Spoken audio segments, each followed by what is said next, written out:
It is the About Mansfield Economic Spotlight. I'm Steve Casillo, and what do we do here? We feature people. Yeah, from CEOs to general managers to family-owned, even companies of one, whose businesses have an economic impact on the city of Mansfield, nicely wrapped up into a package just for you. And not only one of those businesses is making an economic impact, but also the city of Mansfield is making its own economic impact. And by the way, we want to thank the people at the Mansfield Economic Development Corporation for sponsoring the Economic Spotlight. So with us to talk about what the city of Mansfield is doing to, I don't know if you've noticed, there's been some growth in the city. And so to talk about the economic impact and the growth, right over here to my right, your left, that would be our very own Councilman, Todd Tonore. Welcome to the Economic Spotlight. So glad to be here, Steve. Thank you. Thank you. It's always a pleasure to have you in the studio. And there are several major projects that are happening throughout the city. And I know that you've come here with three main goals in mind. Correct. I mean, gosh, talk about the growth. Growth off the chart, right? I mean, Texas is the number one state in the country to be in. DFW, the number one city and the number one state to be in. So stopping this growth is impossible.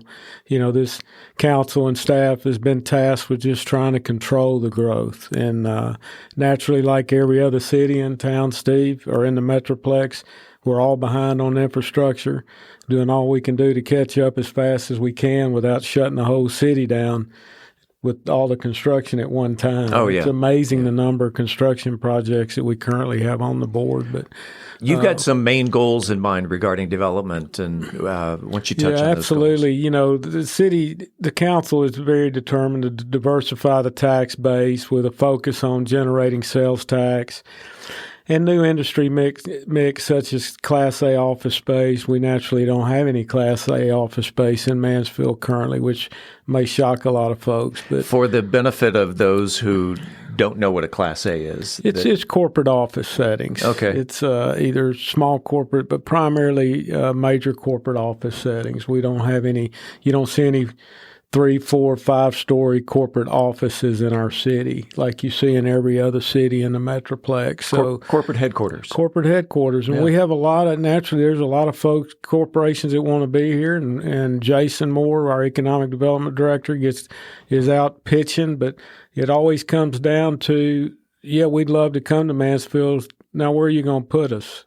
So that's true. So that's a problem. So anyway, that's something we're highly focused on, and a lot of the developments that we're working on is trying to get some Class A office space in our city. Also to continue to deliver world-class experiences based on citizen satisfaction survey, dining and family entertainment. Boy, for me, that's been real interesting. I've been out recruiting my competition. So that's, restaurant owner right here. Restaurant owner. But anyway, that's, and I say that jokingly because truthfully, we need more places in town, nice places to eat. We want Mansfield to become a destination dining and entertainment area where our tax dollars can stay here in town. Mansfieldians love to eat. They do. And what's interesting, too, from a restaurant owner standpoint, you can't eat at the same restaurant every night. So we need multiple restaurants in town. It's been fun out, helping Jason recruit restaurants into town.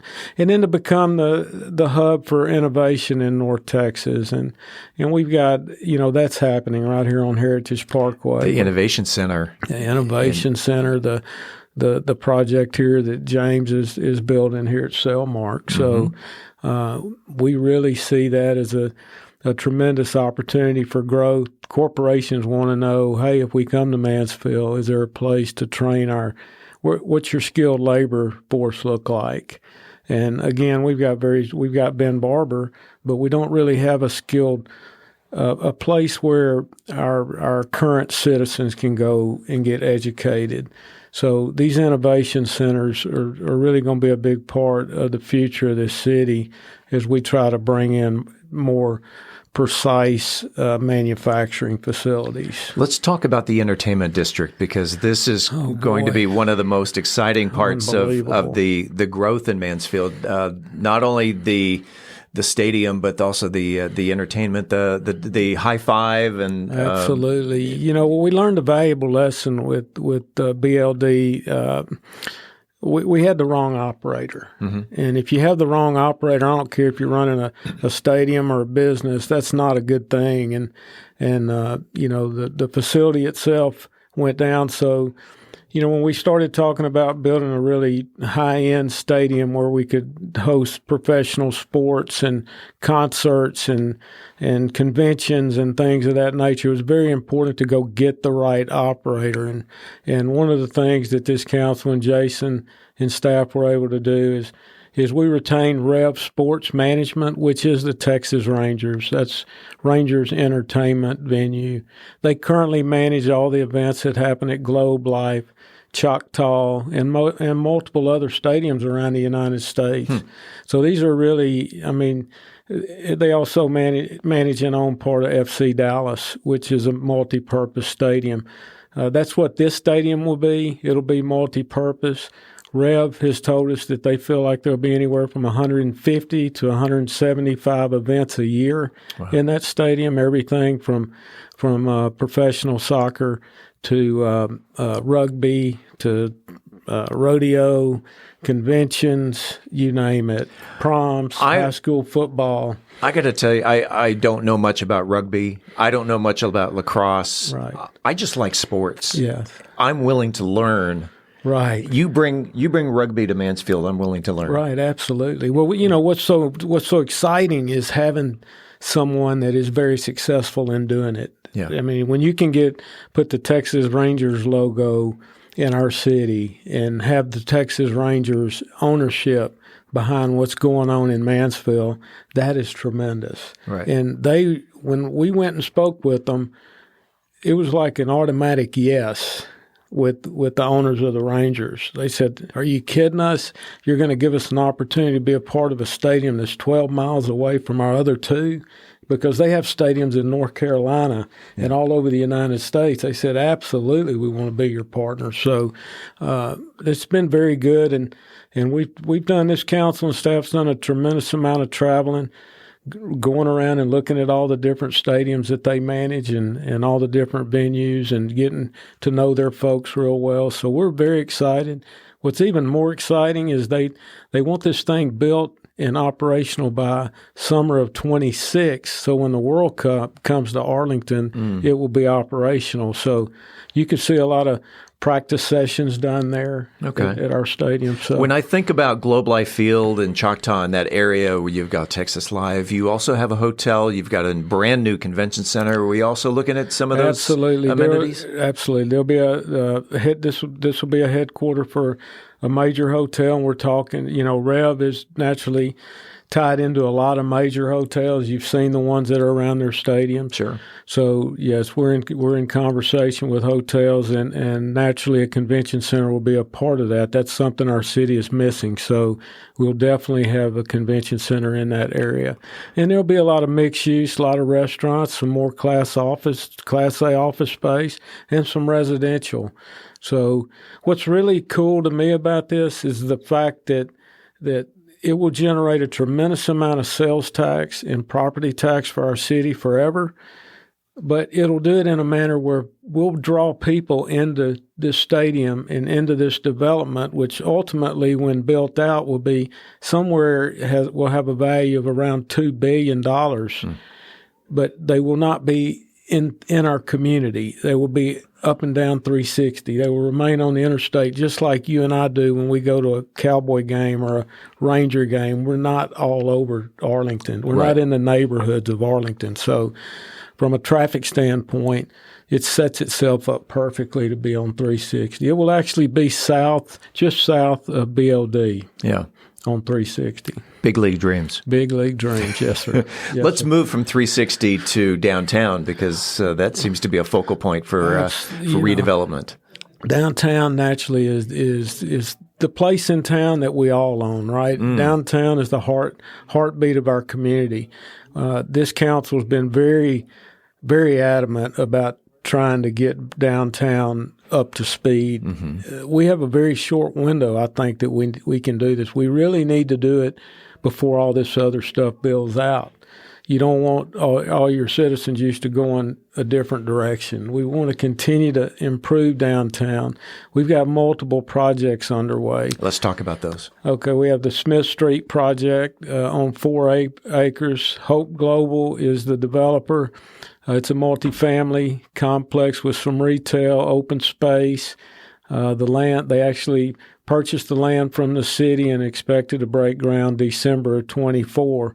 Like most developers, the cap rate, when it went from 4 to 8, slowed these projects down, but now they have new investors behind them, so it looks like that's going to happen. We have the Water District. That's a 4 acres at the southwest block of Main and Broad. It's basically going to be called the Dairy Block. It's going to be called the Water District, but it's directly across from Meehan's. Now, is that the Water District because Main Street used to be called Water Street? Exactly right. So that's going to be. It's going to have a variety of retail in it, restaurants, office space. There'll be some residential.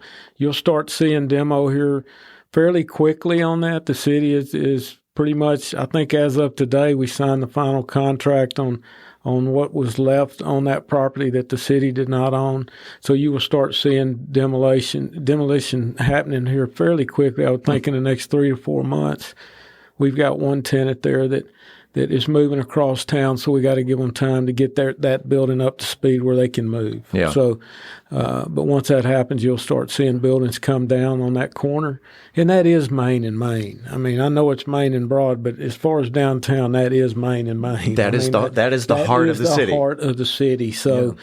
And with the heart of the city, we need people to live there. Absolutely. I mean, businesses follow rooftops, right? Yeah. It's not the opposite. So in order to get the correct businesses in there and the restaurants we need down there, we have to put some people down there. And this is going to be a great way to do it.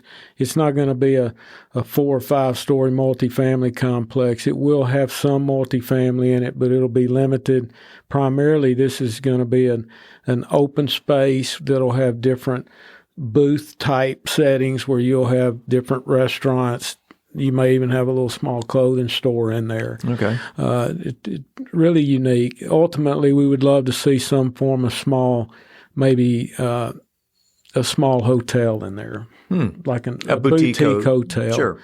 So the developers are the same developers that developed the Dairy Block in Denver. If you want to go take a look at that online, you'll get a real good vision of what this is going to look like down there. But again, we're talking about a $90 to $100 million project when complete on that corner.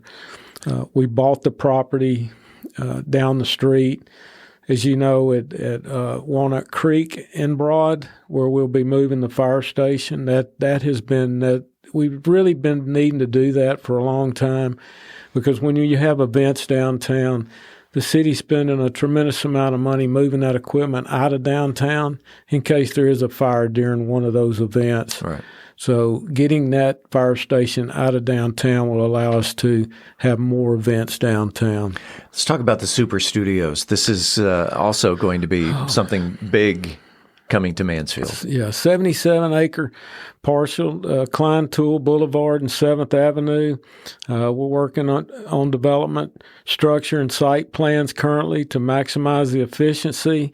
We estimate a couple of years of construction on the studios, primarily, Steve, because we don't have any infrastructure in yet. I mean, we still got to put the infrastructure in and all that's got to be installed first before they can come in and build the studios. But we're in constant conversation with these folks, and it still looks like that project's going to happen. What else is coming up? You got the Heritage Office Park. Heritage Office Park, yeah. This is at the corner of 287 and Heritage. You guys are going to see they're starting to move dirt. I think I noticed that last week. You're going to see a courtyard by Marriott there, and also a Class A office building. That will be their first Class A office building you will see in our city, right on 287 in Heritage, on the west side of the interstate. Naturally, Courtyard by Marriott will be our highest brand hotel in town. And, we've talked to Marriott. Marriott, you'll definitely see a Marriott here at some point, probably out by the stadium, by the new stadium. Mm-hmm. But there's they go through they start at their lower end product and then they start building it up. Once this Courtyard gets in, then you'll see the next Marriott. They're not just going to come in and build the Marriott. So this is really huge that we're crossing this barrier. Nice. The innovation community. Okay. Yeah, coming to Heritage Parkway. Heritage Parkway, northwest corner of Heritage and Regency, 17-acre parcel with 5-story Class A office space is phase one. Construction will commence by the end of 24, and the first tenant being open by the end of 26. It's a major project. It's going to take a little bit, but it's definitely out. The design has been complete, and you'll start seeing construction here by the end of this year. As most of our listeners know, because I start the beginning of every podcast broadcasting from the Cellmark studios, we are in the Cellmark building, and they are planning their own innovation park, and that's something that's pretty exciting as well. It is exciting. I'm so pleased for James Sellers. I mean, he's played such a key role in all of the other innovation center that we're bringing to the community, but having one right here at Cellmark Innovation Park, it'll be a new facility east of Cellmark's existing building and will include 150,000 square feet of manufacturing, retail, office, and a firearm training space that will be basically open to the public. He'll also have a retail store here that will be open to the public, which will allow our citizens to come purchase the products that he actually sells. So that's tremendous. Cellmark's an unbelievable community partner. And they're a good landlord. James is good. Yeah. The canals at the reserve. This is going to blow people's mind. Okay. I mean, I can tell you that this is something we've been working on for a long time. It's taken a long time to get to this point.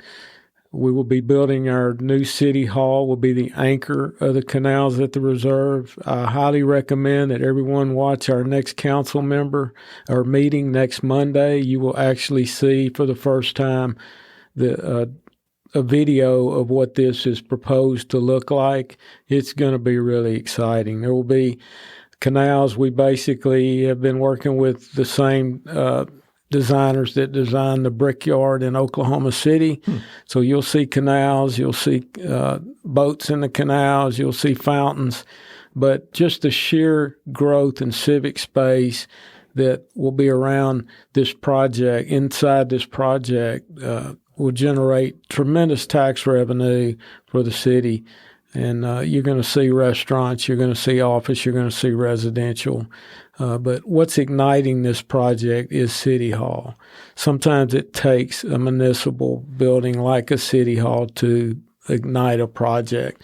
We've had a lot of people come to us just since I've been on council in the last 4 years, have come and said, hey, we really want to be in the reserve, but we don't want to be first. Yeah. But so now that the City Hall is building there, I think, and we'll put in all the infrastructure, we'll build the canals, we'll build City Hall, and then just stand back. I think the market will dictate, and the city will be very happy, or the citizens will be very happy with what they see go there. Estimated on construction, when's that going to start? I think you'll see construction begin in early 25 is the current estimation of when it'll begin. And this project, it build out, Steve, honestly, will probably take 5 to 6, 7 years. I mean, this is a big project on 300 acres of land. So the reserve is a lot bigger than a lot of people realize. Sure. It basically starts behind Methodist Hospital and goes cross Heritage, all the way over, almost touching 287.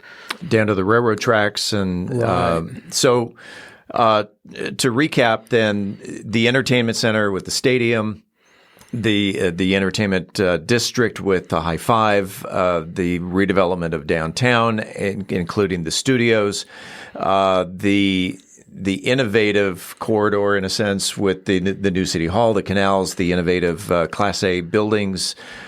Lots going on around town. Yeah, you left out Wisteria. I mean, we've got the new art cultural district coming as well. Behind, it's off of Wisteria current. That's in the works too. So, yeah, and what we mentioned doesn't mention anything about a lot of businesses coming to town that aren't coming through the city. There's already zoning in place. So I think I get calls all the time. Hey, what's going over there? Well, if there's zoning in place, they didn't come to us, right?